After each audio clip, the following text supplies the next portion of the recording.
8h30 sur Al-Oula, bienvenue dans cette édition, voici ces titres. Ce soir, notre capsule spéciale Fête du Trône jette la lumière sur un chantier royal révolutionnaire. La généralisation de la protection sociale, un projet ambitieux qui trace son sillon. L'illustration parfaite de la sollicitude royale constante envers les catégories vulnérables et une consolidation des piliers de l'État social. Nous parlerons santé, focus sur le plus grand organe humain, la peau, excessivement exposée aux ultraviolets en cette saison. En ces temps caniculaires, se protéger du soleil passe par de simples gestes préventifs à découvrir dans le journal.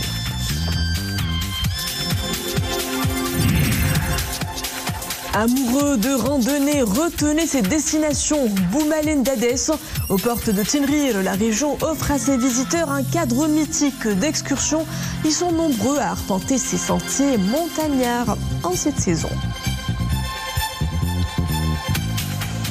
Bonsoir. Avant de développer ces titres, ce communiqué du ministère de la Maison Royale, du Protocole et de la Chancellerie. Sa Majesté le Roi Mohammed VI adressera ce soir un discours à son peuple fidèle à l'occasion de la commémoration du 25e anniversaire de l'accession du souverain au trône de ses glorieux ancêtres. Le discours royal sera retransmis sur les ondes de la radio et à la télévision ce soir à partir de 21h. Demain, mardi après-midi, Sa Majesté le Roi présidera une réception à la place de la préfecture de Mdir-Fnedek dans la ville de Mdir.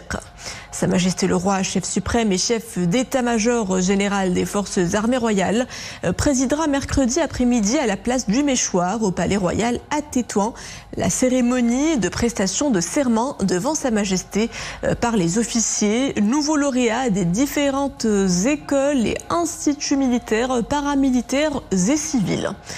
À cette occasion, l'état-major général des forces armées royales offrira un déjeuner au cercle mess officier de la garde royale à Tétouan. Poursuit le communiqué. Sa Majesté le Roi présidera aussi en fin d'après-midi du même jour la cérémonie d'allégeance à la place du Méchoir au Palais Royal à Tétouan. Toujours à l'occasion de ces célébrations, Sa Majesté le Roi a bien voulu accorder sa grâce à un ensemble de personnes condamnées par différents tribunaux du royaume. Ces personnes sont au nombre de 2460 et se présentent comme suit. Les bénéficiaires de la grâce royale qui sont en détention sont au nombre de 2278 détenus, se répartissant comme suit. Grâce sur la peine d'amende et le reliquat de la peine de réclusion au profit de 171 détenus. Grâce sur le reliquat de la peine de réclusion au profit de 2 détenus. Remise de la peine d'emprisonnement ou de réclusion au profit de 2090 détenus. Commutation de la peine perpétuelle en peine à temps au profit de 15 détenus.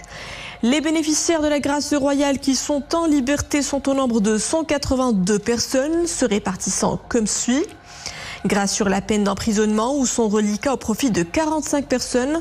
Grâce sur la peine d'emprisonnement avec maintien de l'amende au profit de 9 personnes. Grâce sur la peine d'amende ou son reliquat au profit de 121 personnes. Grâce sur la peine d'emprisonnement et d'amende au profit de 7 personnes. En cette glorieuse occasion, Sa Majesté le Roi a bien voulu accorder sa grâce à des détenus condamnés dans des affaires d'extrémisme et de terrorisme. Cette bienveillance royale à l'égard de ces détenus qui n'ont obtenu l'approbation royale qu'après avoir officiellement exprimé leur attachement aux constantes et aux sacralités de la nation et aux institutions nationales, révisé leurs orientations idéologiques, rejeté l'extrémisme et le terrorisme. Ils sont au nombre de 16 personnes, se répartissant comme suit. Grâce sur le reliquat de la peine de réclusion au profit de 7 détenus et remise de la peine de réclusion au profit de 9 détenus.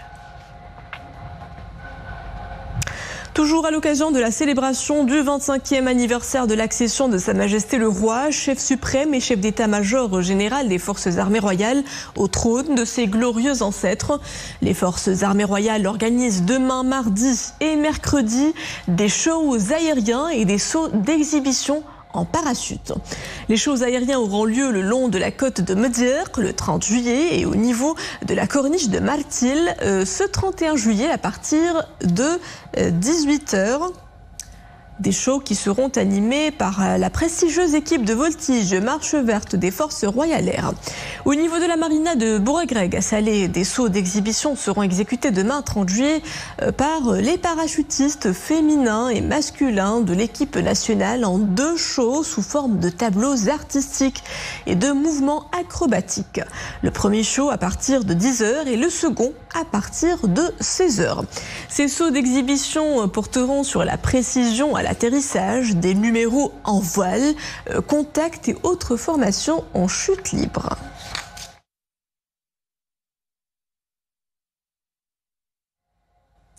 Le 25e anniversaire de la glorieuse fête du trône, l'occasion de passer en revue la dynamique de développement tous azimuts impulsée par Sa Majesté le roi Mohamed VI. Focus ce soir sur un chantier de règne de grande envergure, la généralisation de la protection sociale. Un projet sociétal dont les retombées devront profiter à un large pan de la population. Un tournant décisif sur la voie de l'édification d'un État social résilient et d'une équité sociale. Samiras Ben Abdillah Aknour, Omar Aiti Isaï Manablou. La généralisation de la protection sociale, un chantier royal qui prend forme, une étape importante sur la voie de la promotion de la justice et de l'équité sociale. Une nouvelle génération de réformes qui s'inscrit dans la logique de développement. Elle se trouve en ligne de mire de la consolidation du chantier royal de l'État social.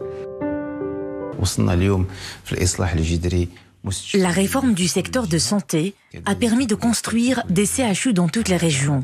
Il en va de même pour les facultés de médecine. Cela relève d'une nouvelle gouvernance territoriale qui tient compte des spécificités de chacune des régions. Ceci nous permettra également d'avoir une politique de santé régionale selon une carte sanitaire territoriale.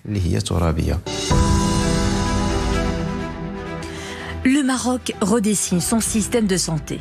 Le 28 octobre 2023, Sa Majesté le roi Mohamed VI donne le coup d'envoi au lancement du programme des unités médicales mobiles de la Fondation Mohamed V pour la solidarité, destiné à améliorer l'accès aux prestations médicales des habitants du monde rural. Un nouveau modèle d'intervention qui combine soins de proximité et télémédecine. Une planche de salut pour les habitants, comme ici à la commune Boutferda, à environ 120 km de Bni Mellal, une région cible de ce programme. Plus besoin de parcourir de longs kilomètres avant d'arriver au centre de santé le plus proche. Mohamed, 70 ans, souffre de troubles de vision. Ici, en présence d'un médecin généraliste, il est en téléconsultation avec une ophtalmologue qui lui diagnostique une cataracte, mais ne nécessite pas une intervention chirurgicale dans l'immédiat.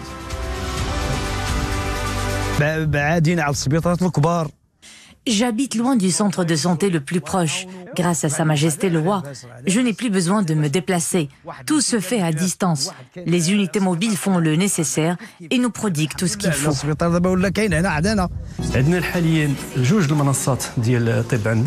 Nous disposons de 2 plateformes de télémédecine, une à Rabat, l'autre à Casablanca. En cas de besoin, le médecin généraliste se met en contact avec le médecin spécialiste sur la plateforme. Le spécialiste évalue l'état du patient et établit le diagnostic et la prise en charge adéquate.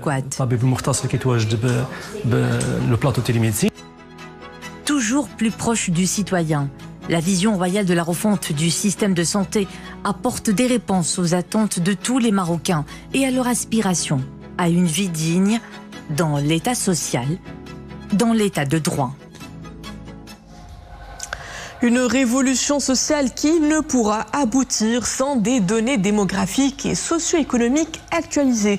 C'est dans cette optique que seront bientôt lancés les travaux du prochain recensement général de la population et de l'habitat.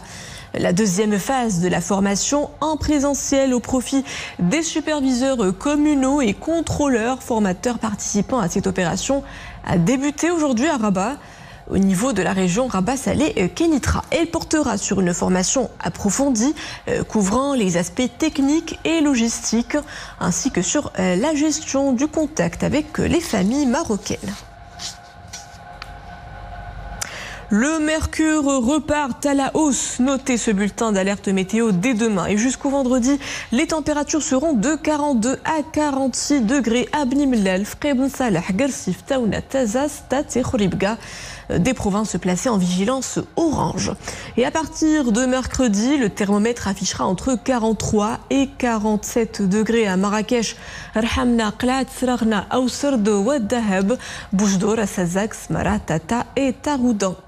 Un épisode caniculaire qui devra s'estomper dans la journée du vendredi. Des fortes chaleurs menaçantes pour plusieurs zones forestières. L'Agence nationale des eaux et forêts prévoit un risque moyen à extrême d'incendie de forêt dans plusieurs provinces du royaume. Du 29 au 31 juillet, la NEF a repéré un risque extrême niveau rouge dans les provinces de Chefchaouen, Taza, Taroudan, Oujdan, Gadazelal, Bnimlal, Ifran, Khnefras, Fro et Gersif. L'agence signale un risque élevé de niveau orange dans les provinces de Tanger, Assela, El Hoceima, Ouazan, Driouch, Taounat et Sabira. Le risque est plutôt moyen au niveau des provinces de Farsanjra, Larache, Tétouan, Mdir Fnidq, Rabat, Salé, Srerat, Mara, Kenitra, Berkane et Nador et Sivan et riverains des forêts sont donc appelés à la plus grande vigilance. Avec cet épisode caniculaire en perspective, votre peau risque de souffrir. Attention aux longues expositions au soleil, les rayons UV peuvent agresser vos cellules cutanées. Comment se protéger efficacement? La réponse dans ce reportage d'Anissa Boumhedi Saïd Najah avec le commentaire de Zakaria Moukhinbillah. Les rayons du soleil tapent fort à la corniche de Tanger. Et pourtant, certains promeneurs ne craignent pas de déambuler sur la terrasse ou sur la plage. Si certains en profitent pour bronzer, cela n'est pas sans risque sur la peau. Le premier geste de prévention est d'appliquer un écran solaire selon chaque type de peau. Pour cela, il est recommandé de s'adresser à son médecin. On doit aussi éviter de s'exposer aux rayons du soleil de 10h à 16h. Il faut également mettre une casquette et des lunettes. Sur la plage, il faut rester à l'ombre des parasols le plus longtemps possible. Pour les spécialistes, appliquer un écran, une lotion ou un filtre est indispensable pour éviter les pigmentations de peau et bien d'autres symptômes plus dangereux.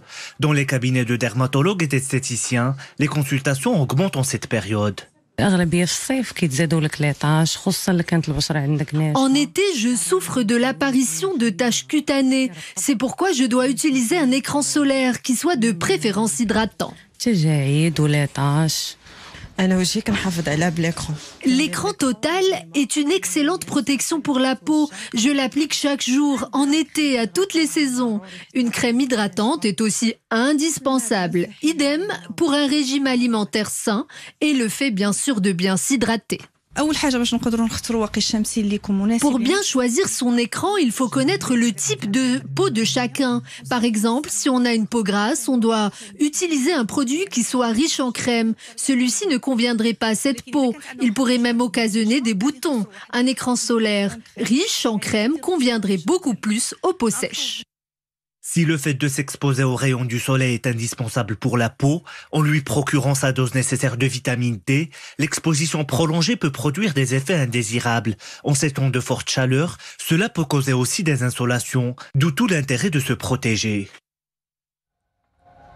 Et la vague de chaleur bat son plein de l'autre côté de l'Atlantique. Depuis 3 jours, des températures caniculaires touchent une partie des États-Unis, occasionnant un méga feu en Californie. Le Park Fire ravage en ce moment la région autour de Sacramento. 350 000 hectares ont été dévorés par les flammes malgré une lutte sans relâche. Les 1700 pompiers dépêchés sur les lieux de l'incendie n'ont pas pu venir à bout des flammes. Le Canada est également touché. L'ouest du pays est en proie aux flammes depuis plusieurs jours, causées par la foudre. Ce feu a détruit 30% de la ville de Jasper. 5000 habitants ont dû être évacués et 36 000 hectares sont brûlés. Proche-Orient, pas de répit pour l'offensive israélienne à Gaza. Le Hamas fait état de plus de 39 300 Palestiniens morts. Hier, une frappe israélienne avait touché des tentes dans le camp de déplacés d'Al-Mawasi, près de Khan Younes, dans le sud de la bande de Gaza, tuant au moins 5 personnes. Selon l'instance onusienne pour les réfugiés palestiniens, seulement 14% des secteurs de Gaza ne sont pas soumis actuellement à des ordres d'évacuation, au moment où échouent les multiples négociations sur une trêve associée à une libération d'otages. En Ukraine, les forces russes continuent de concentrer leurs opérations offensives dans le Donbass pour tenter de reprendre la totalité de l'oblast de Donetsk. Aujourd'hui, les troupes russes ont revendiqué la prise d'un nouveau village dans celle de Donetsk, tandis que le président ukrainien Volodymyr Zelensky a visité aujourd'hui le front dans la région de Kharkiv. Les forces ukrainiennes ont pour l'heure bloqué toute progression russe dans le secteur de Vovchansk. Jusqu'ici, Moscou ne parvient pas à effectuer de percées décisives.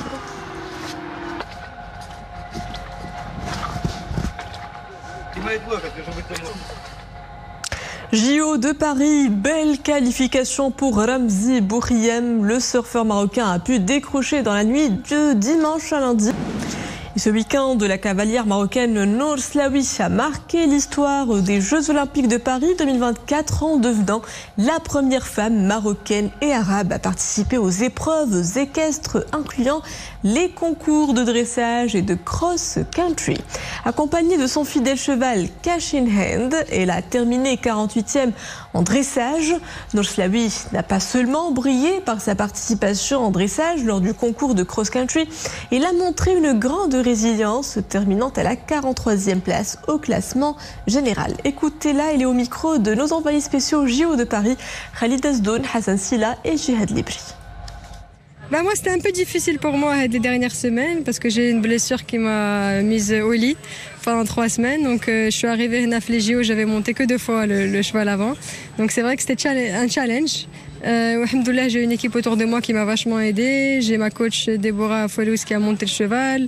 J'ai eu des kinés exceptionnels du comité olympique. J'ai eu un encadrement de la fédération qui a été incroyable. Donc, alhamdoulilah, c'est ce qui m'a permis d'être ici aujourd'hui, de participer et de finir les Jeux olympiques à la finale. Retour chez nous et cap sur Boumalen d'Adès. Cette commune nichée au cœur de la province de Tinrir est connue pour ses palmeraies et montagnes. Un cadre authentique où le tourisme vert ne cesse d'éclore. La région se fait de plus en plus d'adeptes. Chaque été, ils sont des centaines à profiter de ces sentiers pour se lancer dans des randonnées pédestres. Mohamed Rachid, Abdel Al-Shab et Maria Ouad. Il parcourt entre 7 et 20 km par jour, au cœur des petits villages préservés, des canyons et des casbahs, dans un décor couleur rouille que l'on croirait tout droit sorti d'un film de Sergio Leone. Dans le Maroc, les paysages ils sont très très divers. Vous avez les montagnes comme ici, les gorges, les forêts et pas trop loin d'ici, il y a des déserts. Donc vous pouvez voir tout ça dans une vacance. Donc c'est très très très joli ici. Bâton de marche nordique entre les mains, ce petit groupe de touristes férus de randonnée savoure chacune de leurs haltes en se laissant bercer par l'odeur enivrante des figuiers et des pommiers. On a déjà vu ce beau pays pour à peu près 2 semaines, donc on va justement maintenant aller à Essaouira. Férus de tourisme vert, ces globetrotters venus de très loin pour certains aiment à voyager autrement, au plus près de celles et ceux qui participent à préserver l'écosystème, l'environnement, mais aussi le patrimoine local. Nous accueillons beaucoup de touristes étrangers en ce moment. Ces vacanciers aiment découvrir les lieux qu'ils visitent, hors des sentiers battus, et notre région se prête très bien à cela.